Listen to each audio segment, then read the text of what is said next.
제가 여러분들에게 가르치는 내용은 사실 저의 오리지널 100% 강의는 아니고요. 저도 지금 매주 월요일마다 퍼스펙티브스 훈련을 받고 있습니다. 그래서 여기에 있는 내용들 중에는 퍼스펙티브스에서 또 배웠던 내용들도 많이 들어 있습니다.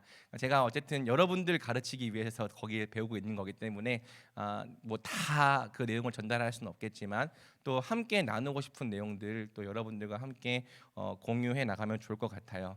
우리가 이제 내년에 1월에 선교를 나갑니다. 선교.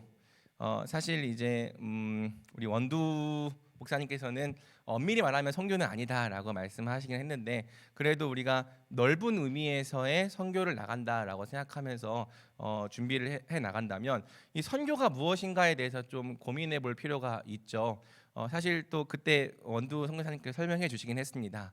이 선교라고 하는 이 한자어 자체는 선전하다, 뭐를 종교를 그 종교를 선전해서 그것을 믿지 않는 사람들에게 나아가서 그 종교를 믿게 하는 걸 선교라고 이야기를 하죠. 그러니까 우리가 그런 의미로도 선교를 사용하는데요. 근데 이제 성경적인 선교는 조금 다른 의미를 갖고 있습니다. 선교를 영어로 뭐라고 하죠?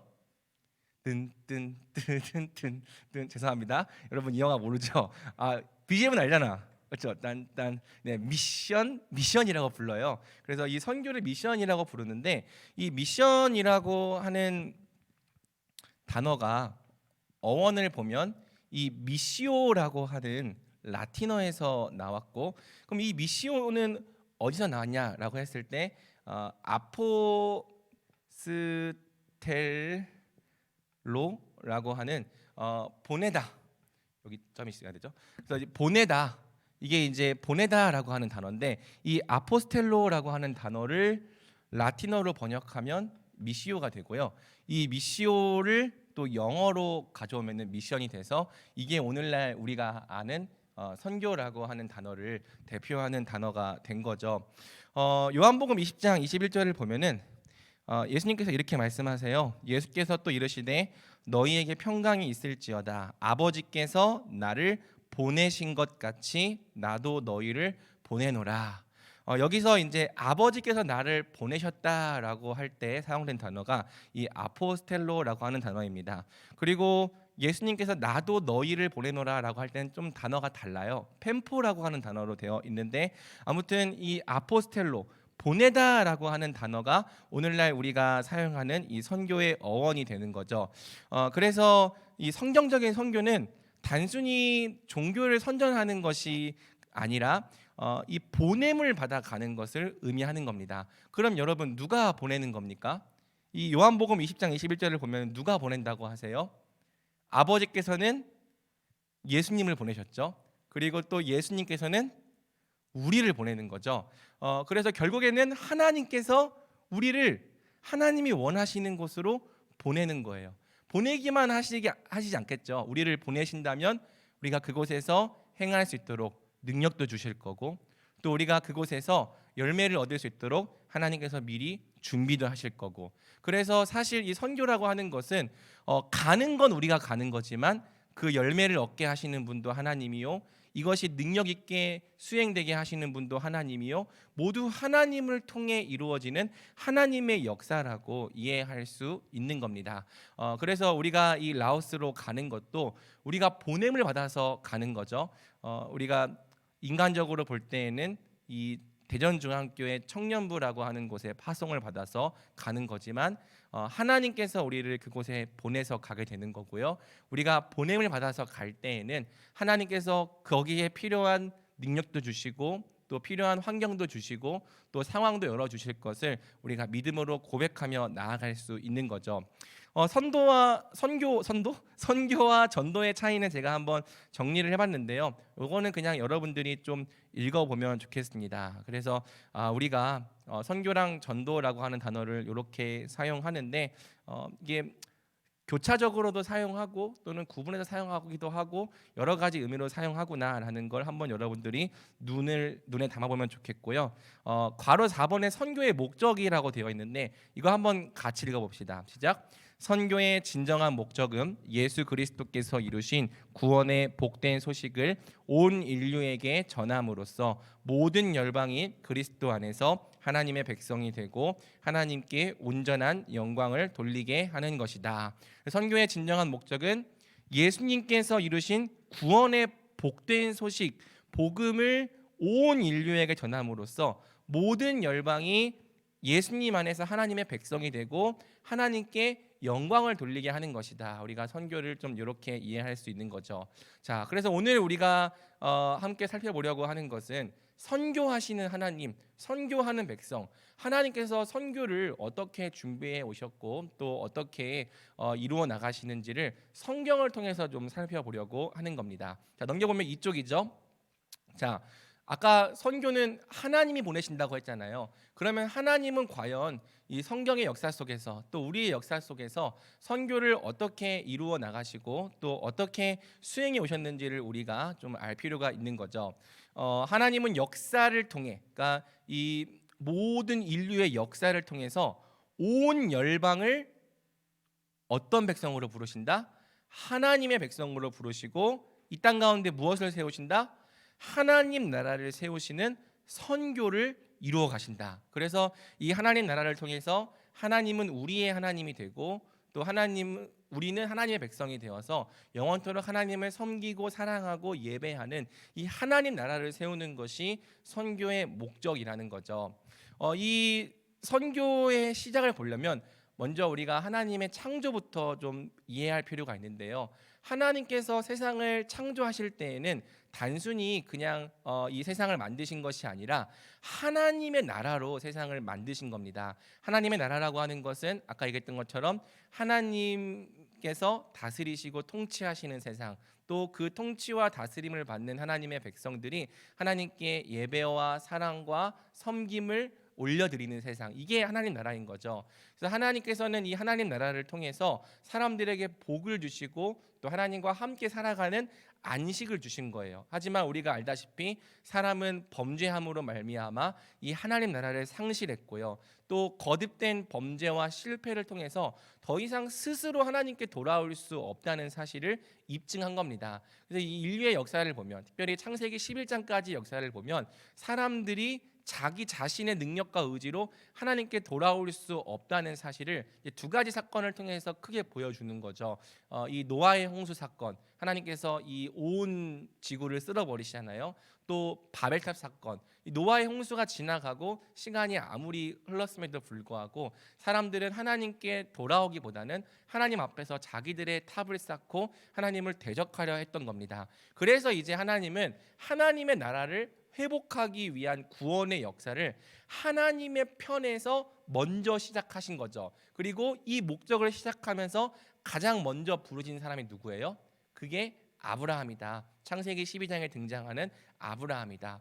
그래서 이 아브라함 언약은 두루뭉술한 언약이기도 하지만 이 온 세상과 인류를 향한 하나님의 목적이 다 들어있는 가장 총체적인 언약이기도 합니다. 자, 하나님께서 아브라함을 부르시면서 뭐라고 말씀하셨습니까? 굉장히 유명한 말씀인데 우리가 함께 읽어봅시다. 창세기 12장 1절에서 3절입니다. 시작. 여호와께서 아브라함에게 이르시되 너는 너의 고향과 친척과 아버지의 집을 떠나 내가 내게 보여줄 땅으로 가라. 내가 너로 큰 민족을 이루고 내게 복을 주어 내 이름을 창대하게 하리니 너는 복이 될지라. 너를 축복하는 자에게는 내가 복을 내리고 너를 저주하는 자에게는 내가 저주하리니 땅의 모든 족속이 너로 말미암아 복을 얻을 것이라 하신지라. 아멘. 자, 이 말씀에서 보면은 하나님은 아브라함을 어디서부터 불러내시죠?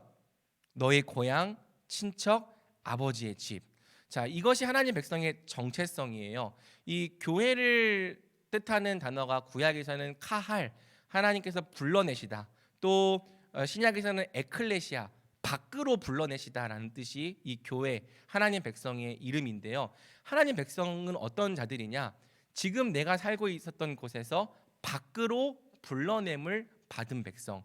꼭 그것이 물리적인 이동은 아니어도 괜찮아요. 하지만 하나님의 백성은 전부 다 하나님께서 밖으로 불러내신 백성이죠. 누구를 위해? 하나님을 위해. 이 아브라함으로부터 오늘날 우리에 이르기까지 모든 하나님의 백성은 다 하나님을 위해 하나님께서 구별하셔서 밖으로 불러낸 백성인 거예요. 그러면서 뭘 주시냐면 땅을 주시겠다. 또 너를 통해 큰 민족을 이루겠다. 그리고 복을 주겠다라고 말씀하시는 거죠.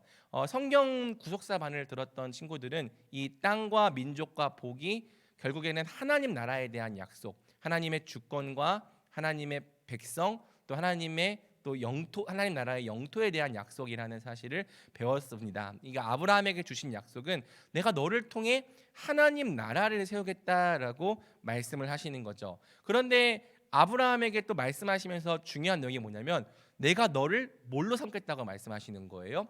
복으로 삼겠다고 말씀을 하시는 거예요. 그러면서 너를 축복하는 자에게는 내가 복을 내리고 너를 저주하는 자에게는 내가 저주하겠다. 그리고 이 방법을 통해서 땅의 모든 족속이 너로 말미암아 복을 얻게 할 것이다라고 이야기를 하는 거죠. 그러니까 하나님께서 아브라함이라고 하는 한 사람을 부르시면서 계획을 삼으시는데 이 하나님의 계획은 땅의 모든 족속이 복을 얻는 겁니다. 그런데 그 복은 어떻게 얻어요? 아브라함과의 관계를 통해 얻는 거예요. 아브라함을 축복하는 자. 그러니까 축복하고 저주라고 하니까 조금 이해하기 어려운데요. 아브라함을 환영하고 아브라함이 하는 말을 듣고 수용하는 사람들은 복을 얻는 거고요.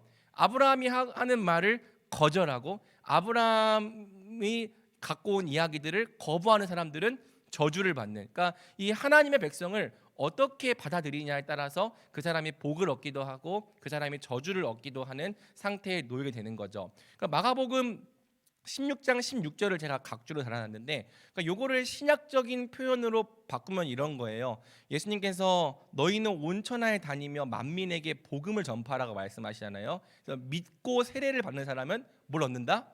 구원을 얻고 믿지 않는 사람은 정죄를 받으리라. 이게 너를 축복하는 자는 축복을 얻고 너를 저주하는 자는 저주를 받게 되리란 말씀의 신약적인 표현인 겁니다. 하나님은 온 열방에게 복을 주시는데 누굴 통해 복 주신다? 이 하나님의 복을 받은 하나님의 백성, 하나님의 복이 된 하나님의 백성이 하나님께서 보내신 곳으로 나아가서 그들과 관계를 맺을 때, 그래서 그 하나님 백성을 환영하는 사람, 그들이 갖고 온 메시지, 그들이 갖고 온 이 하나님을 받아들이는 사람들이 복을 얻고 그것을 거절하는 사람들은 결국에는 저주를 받고 정죄를 받는 이 방법을 통해서 하나님의 역사를 이루어 가겠다라고 말씀을 하시는 거죠. 이것을 위해서 하나님께서 아브라함을 이 열방 중에서 복으로 삼으신 겁니다. 자, 성경을 보면은 이 아브라함에게 주셨던 언약이 모세 언약 속에서 더욱 발전돼요. 자, 아브라함이 누굴 낳았죠? 이삭을 낳았고, 이삭은 또 누굴 낳았습니까? 야곱을 낳았어요. 우리 대답을 아무도 안 해주네. 그래서 제가 성경만 갈 때는 아브라함이 이삭 토스트를 낳았고 이삭 토스트는 야채 곱창을 낳았다 이렇게 막 가르쳤는데 아무튼 먹는 걸로 기억하면 이해가 잘 돼요. 아브라함이 누굴 낳았다고요? 이삭을 낳았고 이삭이 누굴 낳았다고요? 야곱을 낳았고 이 야곱은 나중에 이름이 어떻게 바뀌죠?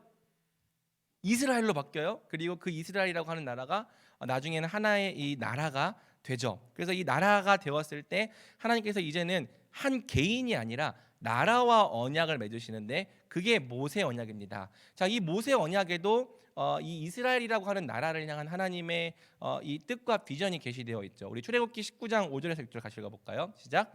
세계가 다 내게 속하였나니 너희가 내 말을 잘 듣고 내 언약을 지키면 너희는 모든 민족 중에서 내 소유가 되겠고 너희가 내게 대하여 제사장 나라가 되며 거룩한 백성이 되리라. 자, 여기까지.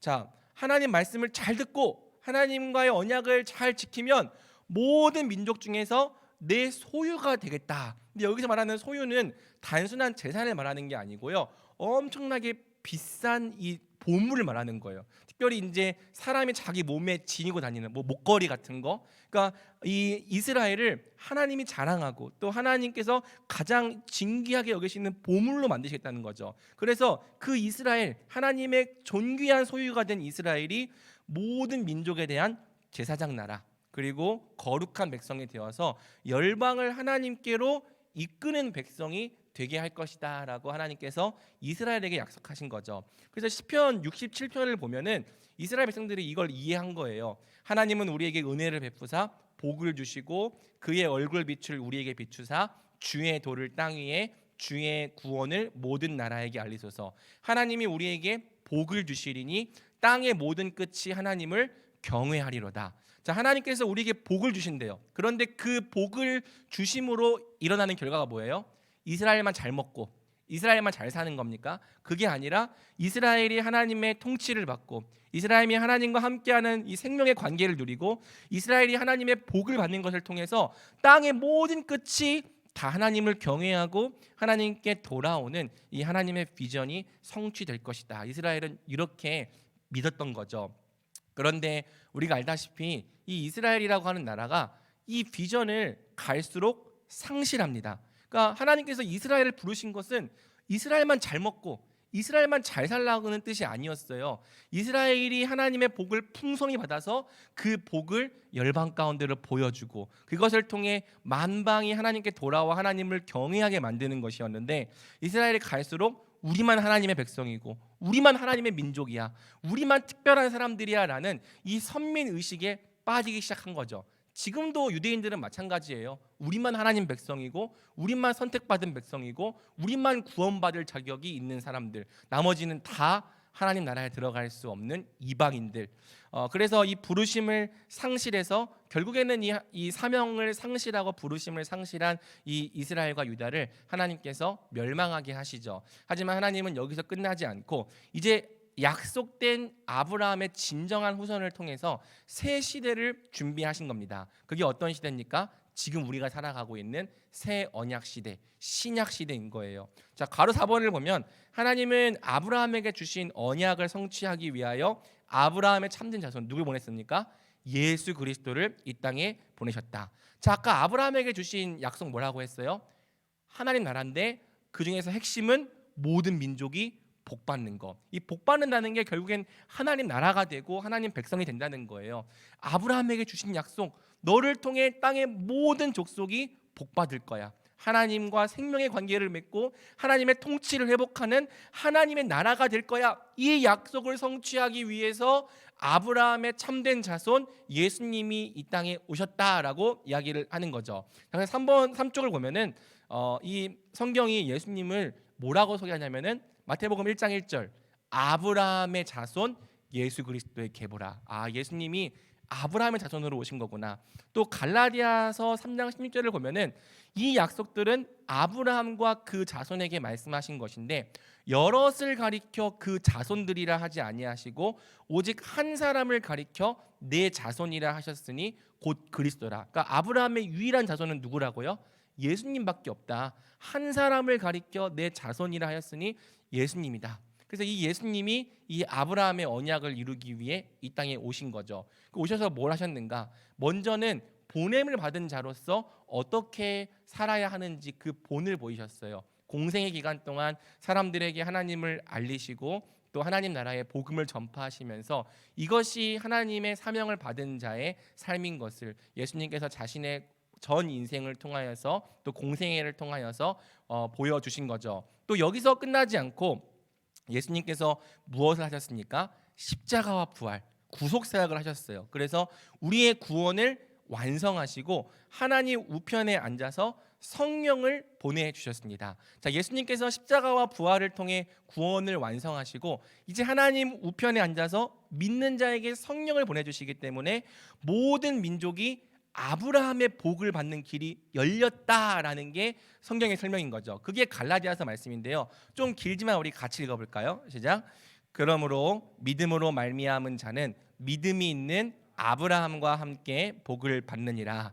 그리스도께서 우리를 위하여 저주를 받은 바 되사 율법의 저주에서 우리를 속량하셨으니 기록된 바 나무에 달린 자마다 저주 아래에 있는 자라 하였음이라. 이는 그리스도 예수 안에서 아브라함의 복이 이방인에게 미치게 하고 또 우리로 하여금 믿음으로 말미암아 성령의 약속을 받게 하려 함이라. 너희가 그리스도의 것이면 곧 아브라함의 자손이요 약속대로 유업을 이을 자니라. 아멘. 자, 그러므로 믿음으로 말미암은 자들, 그러니까 믿는 자들은 뭘 받는다는 거예요? 구절을 보면 아브라함과 함께 복 받는다. 이것은 아브라함에게 주셨던 그 약속, 그 복을 받는다는 겁니다. 자, 그러기 위해서 13절 예수님께서 나무에 달려서 저주를 받으셨대요. 어떤 사건을 얘기하는 거죠? 십자가. 그 예수님께서 십자가에 달려 죽으신 이유가 뭐래요? 그게 14절이에요. 이는 그리스도 예수 안에서 누구의 복? 아브라함의 복이 이방인에게 미치게 하고 또 우리로 하여금 믿음으로 말미암아 성령의 약속을 받게 하려 함이라. 그러니까 이 유대인들에게 이 글에서 두 번 반복되면은 그게 앞에 있는 것과 뒤에 있는 내용이 서로 연결이 되는 거거든요. 그러니까 아브라함의 복이라는 것이 실제로 어떻게 임하냐면 믿음으로 말미암은 성령을 통해 우리에게 이루어진다고 얘기를 하는 거예요. 그러니까 예수님께서 십자가에 못 박아 죽으신 이유도 아브라함의 복이 온 이방인들에게 미치게 하기 위해서. 그러면 아브라함의 복을 우리가 어떻게 받는데? 믿고 성령을 받는 것으로. 그래서 오늘 우리가 성령을 통해 예수님의 것이 되고 또 성령을 통해 예수님과 함께 사는 자가 되었다면 우리가 바로 약속된 아브라함의 자손, 그리고 약속대로 유업을 이을 자니라. 예수님께서 십자가와 부활을 통해서 아브라함에게 약속하셨던 그 복, 모든 민족이 복받는 길을 여셨다. 그 길을 만드셨다라고 성경이 이야기를 하는 겁니다. 자, 이제 여기서 끝나면 안 되죠. 보통 우리는 여기까지만 믿는 거예요. 무슨 얘기죠? 아, 예수님 믿고 제 죄가 용서받았습니다. 저는 이제 하나님 백성입니다. 감사합니다. 끝.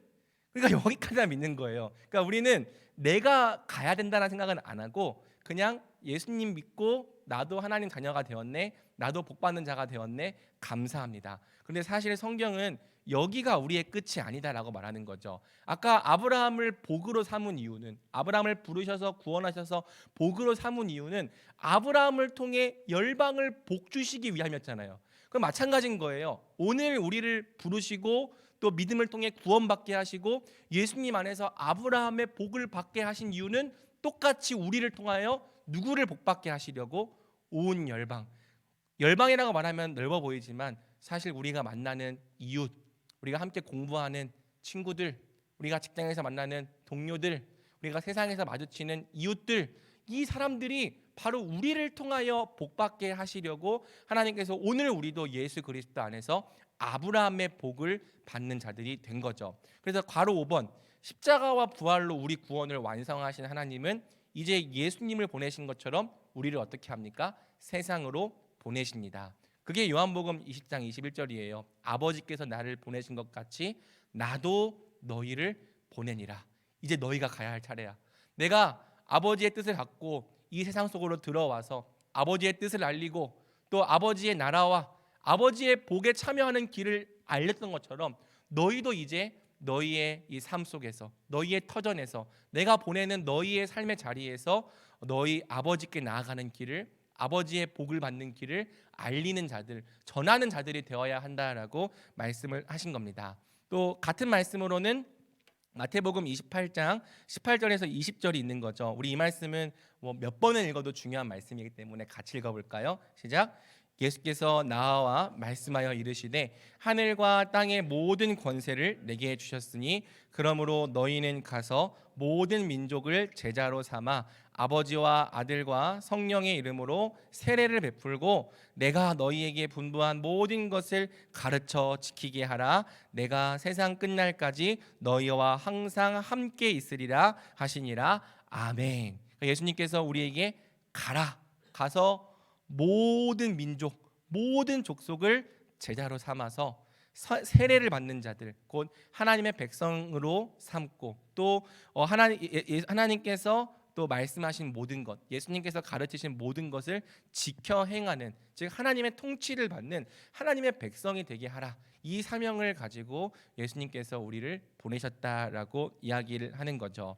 자, 그래서 이제 예수님께서 보좌 우편에 앉아 계신 이 기간, 이 종말의 기간이 우리에게 시작된 건데요. 아래 그림을 보면은 이제 그림을 보면 이 세상이 있고 하나님 나라가 있죠. 그러니까 예수님께서 이 땅에 오심으로 하나님 나라가 도래한 거예요. 누구든지 예수님을 믿고 예수님을 영접하면은 이 땅에서 성령을 통해 아브라함의 자손이 되고 또 하나님의 백성이 되는 복을 얻을 수 있게 되는 거죠. 하지만 이 우리가 살아가고 있는 이 종말의 시대는 어떤 시대냐면 또 이 세상 곧 사탄이 지금 공중의 권세를 잡고 있고, 그래서 악한 자들이 활개하고 있고 죄와 사망의 노예로 살아가고 있고 의인이 고통받고 악인이 번영받는 이 세상 사탄의 나라가 함께 공존하고 있는 시대인 거죠. 그래서 지금 우리가 살아가고 있는 세상은 첫 세상인데 이 세상이 언제까지만 유지되냐면 택하신 자들이 모두 구원을 얻기까지만 유지된다. 그러니까 하나님께서 지금 이렇게 악한 세상을 벌하지 않고 심판하지 않고 내버려 두신 이유는 이 세상 속에서 하나님이 택하신 모든 자들을 구원하기 위해서인 거죠. 그러면 언제 이 세상의 끝이 오느냐? 마태복음 24장 14절은 말하는 거예요. 이 천국 복음이 모든 민족에게 증언되기 위하여 온 세상에 전파되리니 그제야 끝이 오리라. 지금 하나님께서 택하신 자들을 구원하기 위하여 이 세상을 지금 내버려 두고 계시고 심판을 유보하고 계시지만 하나님께서 뜻하신 기간, 정하신 기간이 다 지나서 천국 복음이 땅 끝까지 전파된다면 그때에는 끝이 온다. 끝은 어떻게 됩니까? 이 사탄의 나라, 악한 세대, 죄와 사망의 노예, 의인이 고통받고 악인이 번영하는 세대는 끝이 나는 겁니다. 그리고 이 하나님 나라를 위해 고난을 받고 또 하나님 나라를 증거하는 삶을 살았던 하나님의 백성들이 예수님의 재림과 함께 완성된 하나님 나라에 들어가게 되는 거죠. 그래서 여러분 지금 우리가 살아가고 있는 시대가 바로 이 종말의 시대다. 이 두 나라가 함께 공존하고 있는 시대고 이 시대 속에서 복음을 위해 살고 하나님을 위해 살면은 반드시 고난 받을 수밖에 없지만 또한 우리는 하나님을 위해 사는 것으로 또 하나님 나라를 전파하는 것으로 정말 그 나라가 이 세상 속에 들어와 있음을 또 장차 완성될 것임을 증거하는 자로 살아야 한다고 성경은 이야기를 하고 있는 거죠. 자, 마지막 4쪽. 자, 결국엔 이 선교하시는 하나님, 이 땅을 모든 족속을 하나님의 나라로 삼고자 하는 하나님의 계획은 예수님의 재림과 함께 완성이 돼요. 예수님께서 재림하시면 뭐가 멸망한다고요? 사탄의 나라가 멸망하고 뭐가 완성된다고요? 하나님의 나라가 완성이 되는 거죠. 그래서 이 예수님의 재림은 심판의 날이면서 동시에 구원의 날인 것입니다. 사탄의 나라에게는 이제 최종적인 심판이 임하는 날이고요. 하나님 백성에게는 구원이 완성되는 날인 거죠. 그러면서 이제 이 완성된 하나님 나라는 모든 나라와 족속, 백성과 방언으로 이루어질 것이라고 성경은 말하는 거예요. 유대인만 하나님 백성인 게 아니라 대한민국 사람만 이 하나님 백성인 게 아니라 모든 나라, 모든 족속, 모든 백성, 모든 방언으로 이루어지는 하나님 백성들이 함께 온 열방에서부터 와서 하나님을 영원토록 예배할 거다라고 이야기를 하고 있는 거죠. 요한계시록 7장 9절에서 10절 우리 같이 읽어볼까요? 2일 후에 내가 보니 각 나라와 족속과 백성과 방언에서 아무도 능히 셀 수 없는 큰 무리가 나와 흰옷을 입고 손에 종려 가지를 들고 보좌 앞과 어린 양 앞에 서서 큰 소리로 외쳐 이르되 구원하심이 보좌에 앉으신 우리 하나님과 어린 양에게 있도다 하니 아멘. 자, 제가 좀 빠르게 설명을 해왔는데 여러분 이 땅을 하나님의 나라로 세워 가시려는 이 하나님의 선교 계획이 좀 머릿속에 들어옵니까? 그러니까 구약과 신약이 서로 다른 얘기를 하는 게 아니라 결국에는 똑같은 이야기를 하고 있다. 모든 민족을 하나님의 백성으로 삼으셔서 하나님의 나라가 되게 하시고 영원토록 하나님을 예배하게 하시려는 하나님의 계획 안에 있다라는 걸 우리가 알 수 있는 거죠. 그래서 하나님의 나라를 세우기 위한 하나님의 계획이 먼저는 아브라함을 통해 이야기되었던 거고요. 이것이 나중에 이스라엘이라고 하는 나라를 통해서 거룩한 백성, 제사장 나라, 그리고 이 이스라엘이 예수 그리스도라고 하는 분을 통해서 이 하나님 나라의 복이 실제적으로 성취가 되죠. 그리고 이제 이것이 누굴 통해서 교회인 우리를 통해서 여전히 이 아브라함의 복이 온 열방 가운데로 나아가는 거고요. 결국에는 예수님께서 재림하시면 이 하나님 나라가 완성이 되어서 모든 민족, 모든 열방이 하나님을 찬양하고 예배하는 날이 올 것이다라고 성경은 이야기를 하고 있는 겁니다. 그래서 결론 및 적용. 성경은 창조, 타락, 구속, 완성의 방향으로 흐르는 직선적 역사관을 갖고 있어요. 그러니까 여러분 지금 우리가 예수님 믿는다라고 하는 것은 바꿔 말하면 이 성경의 세계관으로 살겠다라는 뜻이거든요. 예수님 믿는다고 말하면서도 그냥 이 세상은 그냥 무의미하게 반복되는 세상이야. 순환적인 역사관. 그냥 목적 없이 영원히 그냥 존재할 뿐이야. 물질로 이루어져 있어. 유물론적 역사관. 이런 이상한 역사관을 가지고 살면 안 되는 거예요. 그러니까 하나님께서 장차 이 땅을, 이 모든 민족을 하나님 나라로 삼으셔서 이 세상에 하나님 나라를 세우실 거라는 역사관이 없으면 그냥 이 땅에서 잘 먹고 잘 살고 나를 위해 사는 그게 우리 인생의 목적처럼 되어 버린다는 거죠. 우리는 하나님께서 바로 이 하나님 나라를 위하여서 이런 역사를 이루어 가고 계시다라는 사실을 분명히 알아야 하는 거예요. 그러니까 지금 눈에 보이는 이 세상 마치 영원할 것처럼 보이지만 하나님께서 완성하실 하나님 나라를 위해 잠깐 존재하는 세상이라는 걸 우리는 분명히 알아야 하는 거죠. 이걸 알아야지만 우리가 현재 눈에 보이는 세상만을 위해 사는 것이 아니라 장차 예수님께서 완성하실 세상, 장차 하나님께서 우리에게 주실 영원한 세상을 위해 사는 자들이 될 수 있는 겁니다. 그래서 여러분들이 다 그런 목적으로 선교에 참여했겠지만 우리 사랑하는 우리 선교팀이 눈에 보이는 이 땅의 것들을 위해 사는 사람들이 아니라 장차 하나님께서 주실 영원한 나라, 아직은 눈에 보이지 않지만, 아직은 희미하게 보이지만 장차 우리에게 주실 그 영원한 세상을 우리 인생의 목적으로 두며 살아가는 사람들이 되면 좋겠습니다. 자, 그러기 위해서는 2번인 거죠. 하나님께서 이 첫 세상을 유지하시면서 이 모든 민족을 하나님의 백성으로 삼는 선교를 이루어 가시는데, 이 선교를 누구와 함께 이루기 원하신다고요? 우리와 함께 이루어 가기 원하신다. 이걸 이루기 위한 목적 안에서 우리를 부르신 거예요. 똑같이 아브라함에게 말씀하신 것처럼 우리를 축복하는 자를 똑같이 축복받게 하시고 우리를 거절하는 자를 똑같이 거절당하게 하심으로써 우리를 통해서 모든 열방이 하나님께 돌아오는 하나님의 선교를 이루어 가시겠다고 하나님께서 말씀을 하신 거죠. 그래서 우리는 하나님이 이루어 가시는 이 위대한 선교의 역사 속에서 한 명의 하나님의 백성이 된과 동시에 또 뭐가 되어야 합니까? 이 나라를 함께 세워가는 하나님의 군대가 되어야 하는 겁니다. 군대라고 하는 것은 전투해야 된다는 뜻이고요. 또 우리가 무엇을 위해 싸우는지에 대한 분명한 목적 의식이 있어야 한다는 거죠. 그러니까 지금처럼 막 졸면 안 되는 거예요. 야, 우리가 이 목적을 수행하기 위해서 전투하러 가는 건데 졸면 어떡합니까? 졸면 총 맞아 죽는 거지. 자, 우리 좀 깨워주세요. 옆에 졸는 사람들 있으면. 자, 그래서 이 역사 속에서 군대가 되도록 부르심 받았다.